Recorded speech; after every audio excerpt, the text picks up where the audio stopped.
Okay, so we're going to talk about my driving situation. The story starts like this. We're looking at the beginning of July, and I was invited by my doctor, my primary care doctor, to a house party. I went to the house party, and I remember two things. I remember getting there, and we're talking, and all of a sudden the world goes black, and then comes back up. Just for a brief second, with me being very embarrassed, because I apparently peed myself in public, right in front of talking to people. And then I went home.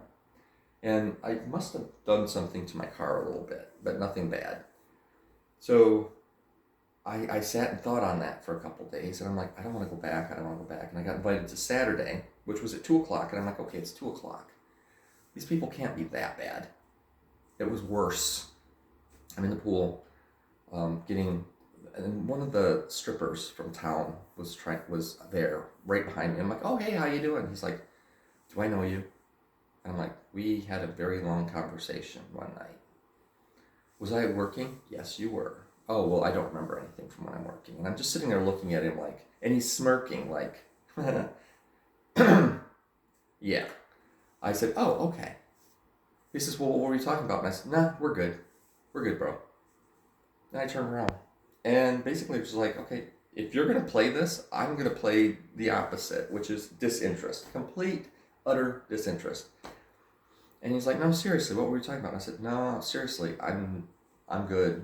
This is not important to me. Thank you, though. And proceeded to talk to people next to me who looked at me like, you just told that guy to fuck off nicely. And I'm like, yes, I did. Yes, I did. And he did. He fucked off nicely.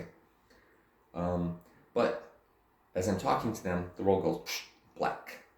And I'm at home. And I have Wolfgang, and we're outside. I'm taking him for a walk so he can pee. And we come back inside, and there's a knock on the door, and it's the police telling me I'd been in a hit-and-run accident, which I have no memory of.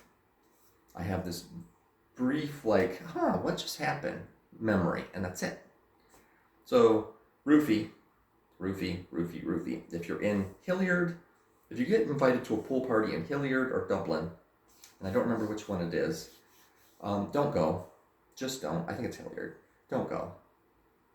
If it's a pool party, if it's a gay pool party, and not just me, a lot of people have been roofied there. Just say no.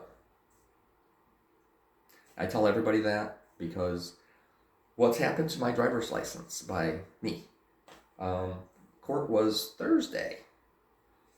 And we walk in, and I got to meet, I'm sitting there at 10 o'clock, which is when my case was supposed to happen, freaking the fuck out. Because my lawyer was not responding to me, and I'm like, am I going to go to jail because my lawyer didn't show up?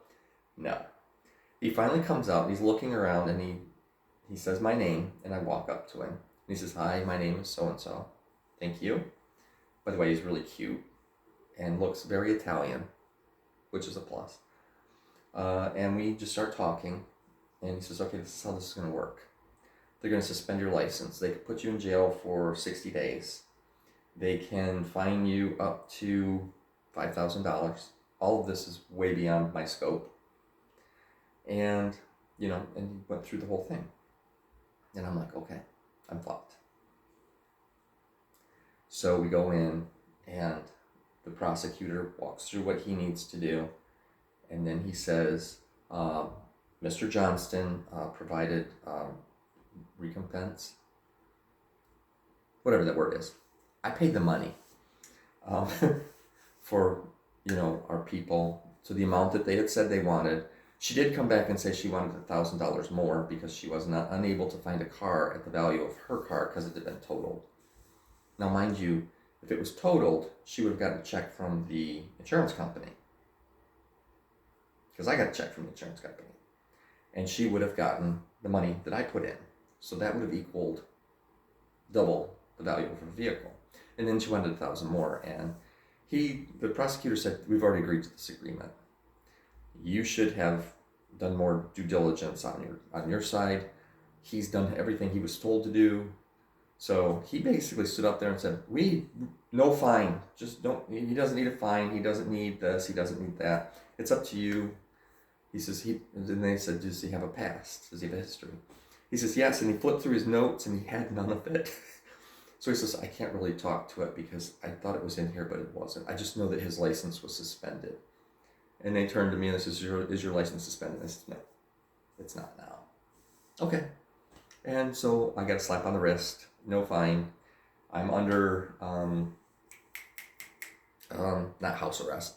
I'm under probation, but I don't have to talk to anybody about it unless I get in trouble. And I'm not allowed to drive all over the God's green earth. I'm supposed to stay put locally. So nobody's going to die. Love you guys.